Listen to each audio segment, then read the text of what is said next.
two. Down to one. It's Dean. Yes!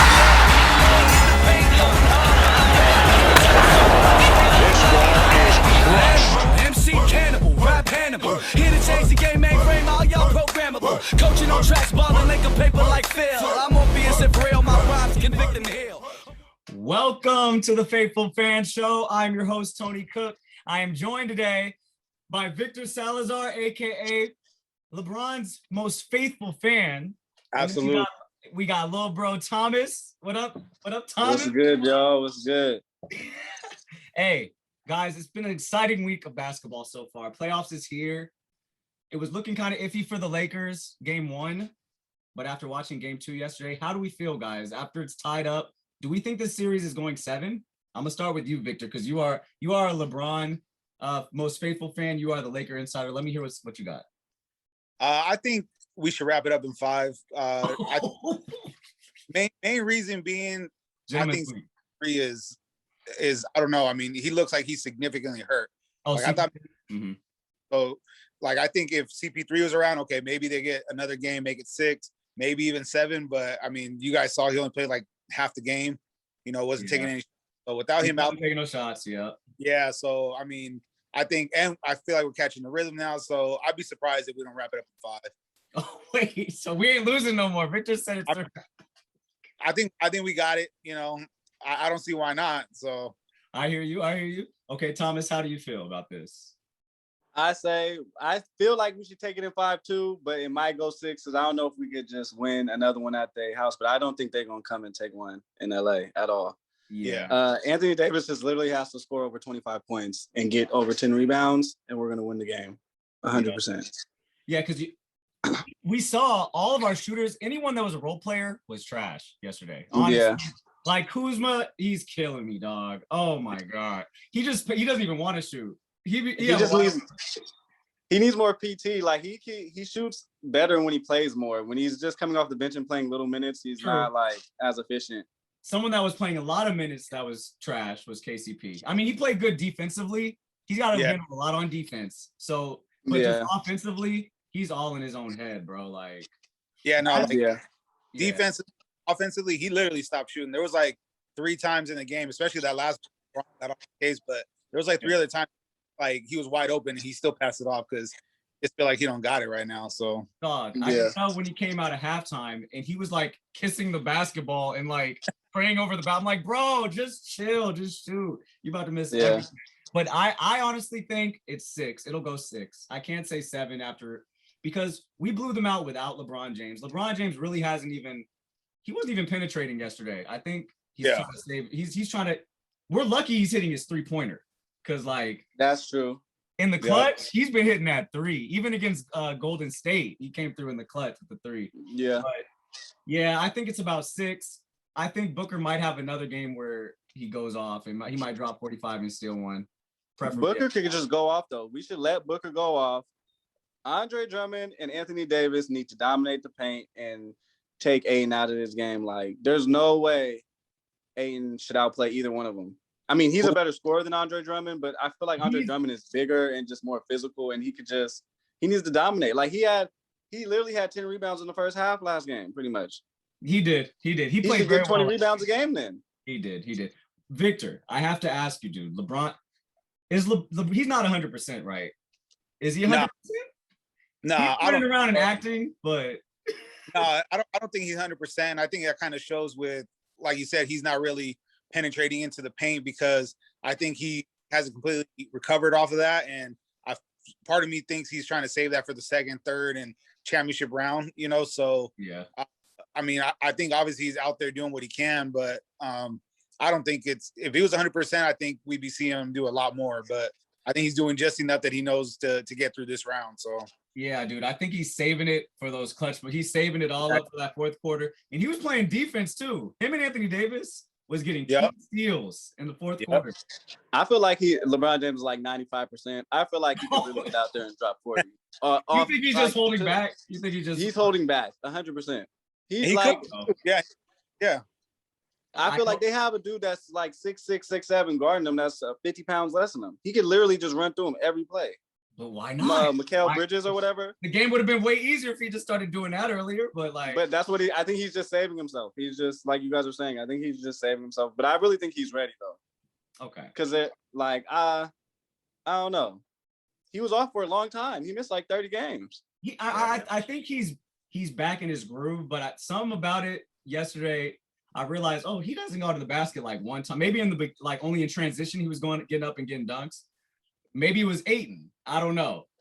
But before we get off the Lakers, shout out Schroeder. Schroeder balled out. Schroeder came through. He came through. That's how he should be playing every game, though. Yeah, he was aggressive. Sure. He was aggressive going to the basket. That helped because LeBron wasn't penetrating, so him going to the basket helped a lot. But yeah, we'll see. Yeah, he should have did that against Golden State though, because Stephen Curry was getting buckets on him, and he needs to match that intensity every time. Like Dennis Schroeder could literally drop 20. Drummond could have 15 and Harold could have 22. Like Harold's on the bench. We need to be using those, huh? Yeah, on the bench now though. I think. Yeah, I know that it's just weird. I feel like he did good the game before, but he just doesn't play a lot of minutes. Like I don't know. It's defense. He gets dunked on, guys. I think that's why Ayton had a really good game, and part of it probably because Harold was in there, bro. I don't know. Yeah. Why did he? Yeah, but they need to not play Harold at the 5. He can't shoot. What you gonna do? But still. He can't play the 5. He's only 6'7", 6'8". Okay, well, guys, long story short, Victor says in 5, gentlemen's sweep. Let's go. We're going to do them like we did Portland. That's what Victor's saying. Okay, and then Thomas is saying in 6. I think 6, I would love in 5 because that's more rest for next round. Next round's going to be tough, it's looking like. Yeah. Let's move on to the Clippers, gentlemen. They're 0-2. They dropped 2 at home to Luka.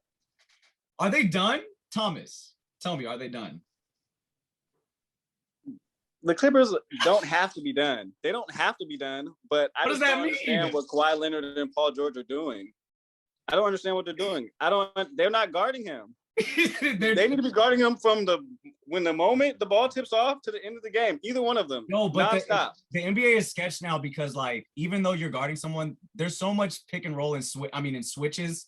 They got to get through it. They got to get through it. Patrick Beverly is not cutting it. Patrick Beverly, Morris. He's too small, right, Victor? They're not cutting it. They need to put Kawhi Leonard. He's supposed to be the best defender in the NBA, like on-ball wing. They're supposed to have the best on-ball wing defenders. Somebody was saying this on ESPN, but they need to literally stick him. It's Luka is averaging 32 points. All of his playoff games have been against the Clippers in his whole career. And he's killing them. And he's averaging 32 against the Clippers. They need to do something fast. Yeah, they got no answer for him. Yeah, no, all right, so they're up 2-0. So I'm saying even if they go home and split, they're gonna be up 3-1. Yeah. So, and I just don't see the Clippers coming back and winning, 5, 6, and 7. And I don't see. Luka's still young, so we haven't seen what he's, capable of when he's ahead. But I don't see him falling apart. 3-1 lead. So I think he's going to be a real hard, person to beat 3 times in a row. Because I might give the Clippers 1 game, but I also wouldn't. At this point, I wouldn't be surprised if they swept. Because you took 2 at Staples Center. I don't know. Like basically, it tells you the Clippers got a whole game plan that's not working. So you gotta go completely rebuild that whole game plan. So now you're telling me you're playing, 3 and 4 with completely different defensive schemes and stuff. So I just feel like they're not gonna be able to figure out Luka. So they need to. One thing I saw that was weird. They need to play probably Rondo more over Patrick Beverly or Reggie Jackson. Is it Reggie Jackson? I feel like maybe Rondo should be in because Reggie Jackson played 30 minutes. Yeah, I think that's too much. And Rondo, I don't even think he cracked 20s. Like, what y'all? I just think they don't think Rondo could stick any one of those guards that they have. Very true. Because Luka runs the point pretty much, and then they have Josh Richardson and Tim Hardaway and just dudes that are like 2s. What's his name? Brunson's nice too. That's Brunson. Brunson. He can stick Brunson, but Brunson comes off does Brunson start? No, he don't start. But I'm just saying, I think Rondo should get at least more minutes. He should, bro. But maybe because there's no reason this one young dude should be picking apart Paul George, one of the top defensive players in the league, and Kawhi Leonard, one of the top defensive players in the league. It's crazy. But they're not matching up. They're not manning up and guarding them one-on-one. But okay, so Thomas, you actually didn't give Victor said it's over pretty much for the Clippers. They're not gonna come back. Can they come back? It's over if they don't stop Luka. Pretty much, they have to. They literally Kawhi Leonard has to guard Luka the whole game. I feel like. And like I don't. Okay, so if that happens, I feel like they have a chance. I feel like Kawhi could, like. I think it's over. I think Luka's the best player in the series. Yeah, I think it's over. Luka's the best player in the series. He's talking so much mess when he's scoring too. Like they should have been the one shot, the 1 foot shot, the 1 foot shot on him. And then he's telling Patrick Beverly he's too small, like early, like he's too small. The thing with Luka is like that's why I don't understand why he's sticking him. Like Luka is dropping 30 a game right now, but then all right, we put Kawhi on, put Paul George on him, whatever. Let's say he only scores like 15 and 20. He's gonna end up with like 15 dimes because his game is so elevated. Like exactly, you put him down, he's gonna pick you apart like on the double team. So that's why I at it like it takes a special type of game plan and scheme to play somebody like Luka, and I just don't see the Clippers having it. Yeah. But wouldn't you rather have the other people scoring than Luka scoring and getting assists? Because he's still getting assists too. Oh, for sure, yeah. But that's Luka's best bag, though. I think he's a better passer, honestly, than he is like an outside shooter. And he's hitting step back Lillard threes. He's hitting like Damian Lillard threes right now. That's bad. I'd rather have but then that's on Ty Lue, right? I mean, you brought him in as the. Thank you, Victor. Thank you. So it's like change the coach up, and this coach ain't running any other defensive scheme. So that at one point it is on the coach too. It's on everybody. So yeah. He just make some type of defensive adjustments. Make Porzingis beat us. It looks like they don't want to win. They don't want to win. So fellas, we've come to the first half of the show is over. We've talked about the West Coast. A lot of action-packed stuff has happened on the East Coast too. I'm gonna get your guys' opinions. Who you guys see coming out of the East? I've talked to all my buddies except you two. I need you guys to weigh in, and we come back on the Faithful Fan Show. I need that LeBron because it's playoff time. Yeah. Stop playing again. Stop trying to get 20 assists. I need you to get 20, 30 every night. Welcome back to the Faithful Fan Show. Here kicking it with Victor Salazar and Thomas Cook, my bro. Hey guys, we talked about the West side of things on the last part of the show. Now we're going to jump to the East. Now, who do you guys think is like the best team in the East right now after watching a couple games? All the teams have played a couple games. Let me hear what you got, Victor. Who you got? I think I might have to roll with the Sixers. Ooh. I mean, they've been rolling all year. I think they got the size. I think they got Ben Simmons down there for defense. So, I mean, everybody's always just looking out, all right, like the Nets, they're going to make an offensive run and stuff. But I think Philly is going to have enough defense for them, and they're going to find enough offensive mismatches. And I think where the Nets, though they've been playing good defense when they need to, I think where ultimately is going to let them down is when it comes to playoff defensive intensity, because that's a whole lot different than the regular season. So I got Philly coming out the East. Ooh, okay. Got Embiid finally coming, getting himself to the chip. Let's go. All right, Thomas, what you got? If Embiid is playing like he is and keeps going, the Nets would have to figure something out. But I have to go with the Nets because it looks ridiculous. It really looks ridiculous. Thomas is going to jump off Kyrie's bandwagon. It looks ridiculous. It just looks ridiculous. It looks bad. Okay. But they're playing against a handicapped Boston, dog. Come on. It doesn't even matter, though. Handicapped. It doesn't even matter. Like, really? Kevin Durant literally just dropped 30, though. Like, I thought he wasn't even playing like that. He dropped 30 smoothly, easily, and they all had 20 points behind him. Like, but it always seems like that with Kevin Durant. His 30 seems quiet. Like he gets it easy, like with jumpers, free throws. Yeah. Well, it's been like that ever since he left OKC. Yeah. But now it's just too much. Like the Sixers are nice. They can do it. I even think the Bucks can do it too. But they just have to be really defensive sound and like really figure out how to stop that and dominate the paint, because that's the only thing I feel like the Nets are missing is a good paint presence. They have DeAndre Jordan and Blake Griffin, but Griffin ain't it. Griffin's not a center. DeAndre Jordan is center. cool, but he don't play right now, and it messes up the offense when he's on the court. And I think really it's going to come down to the fact that the Nets got to play most likely Milwaukee in the second round. Like they got to play them, and that's then gonna be tough. That's gonna be like probably 6 or 7, and then they got to face Philly. Philly's got either the Hawks or the Knicks. Or the Knicks, yeah. Likely sweep Washington. So yeah, like you're gonna end up with a really well rested Philly team, and you're gonna end up with the Nets team that they're gonna have to stop Giannis. They're gonna probably be a little bit more worn down after their second. I did not think about that path. I did not. Yeah, that's a harder path. The Sixers have a way easier path, honestly. I did not think about that because Hawks or the Knicks, I don't see them beating the Sixers. Too much size in there, too much skill, too much defense. I mean, that's fun, but it ain't gonna happen with the Knicks. I mean, I know break Juan's hard, but Sorry, Juan. Sorry. They just got him a dub though, I think right now. Oh yeah, they got them a dub. Sixers just got them a dub too. And Young quieted the building game 1. Yeah, he did. The audio go around. It's quiet in here. Yeah. Hey, you hear Derrick Rose clap back though? Yeah, Derrick. He said none of that this game. He said, "Keep talking that mess. We're gonna be ready." I'm glad they got their win. Happy for Juan. I don't think they'll beat, even if they get past the Hawks.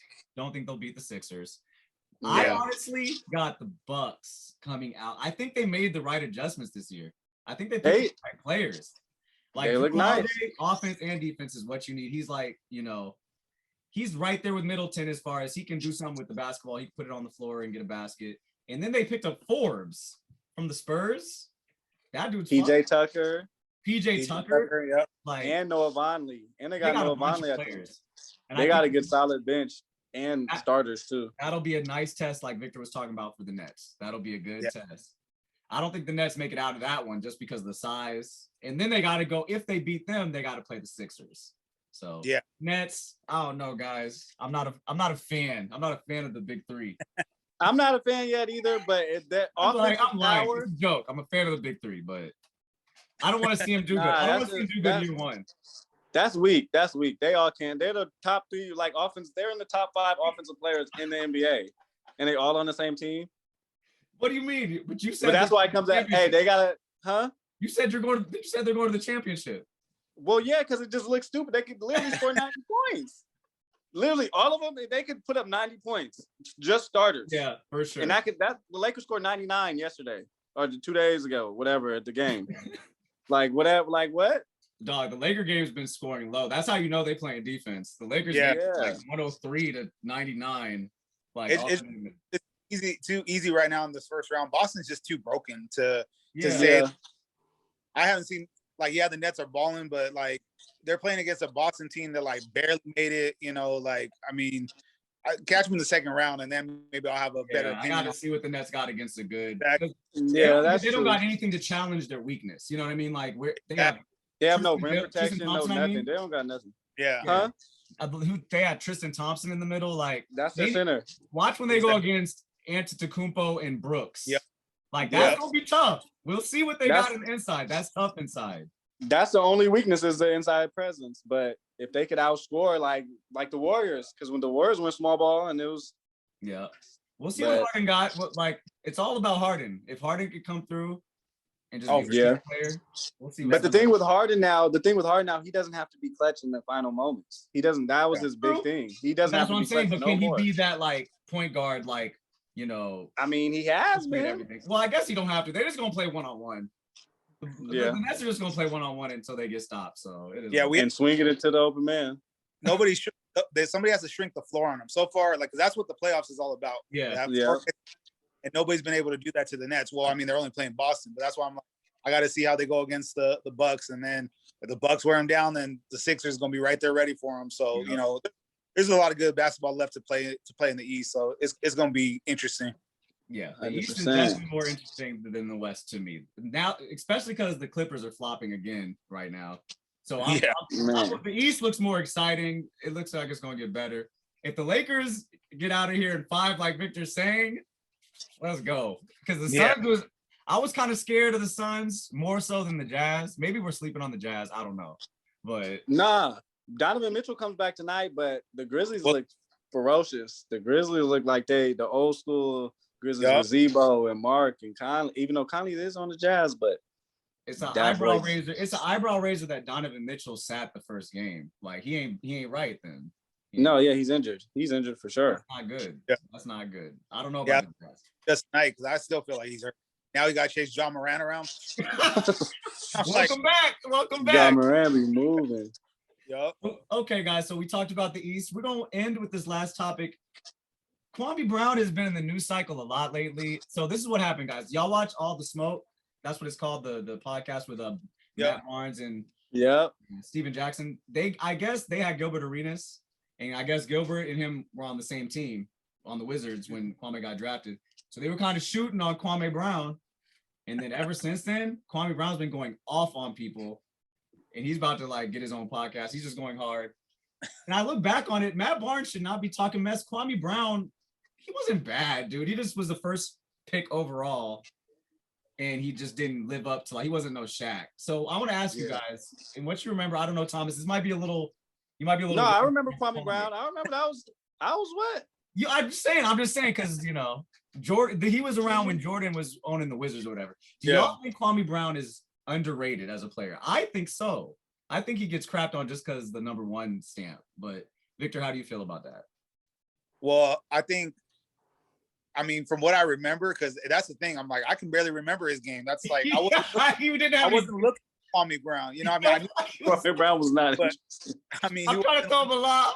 Yeah, I wasn't like, oh, damn, we playing Kwame Brown, you know? But I think the most important thing I've heard on the topic was, I think it was like Jalen was saying, Jalen Jacoby, like, when you get drafted in the first round, so he was the number one pick, but when you get drafted in the first round, they're pretty much looking for you to be all NBA, you know, all third team, second team, first team, whatever, perennial all-star. So that's just when you get drafted in the first round, like the first like 10 picks. So when you're the number one pick, I'm like, short of, you know, multiple all-stars, almost borderline Hall of Fame career, if you don't reach that as the number one pick, I mean, you're pretty much a bust. And I know Victor's a tough critic, baby.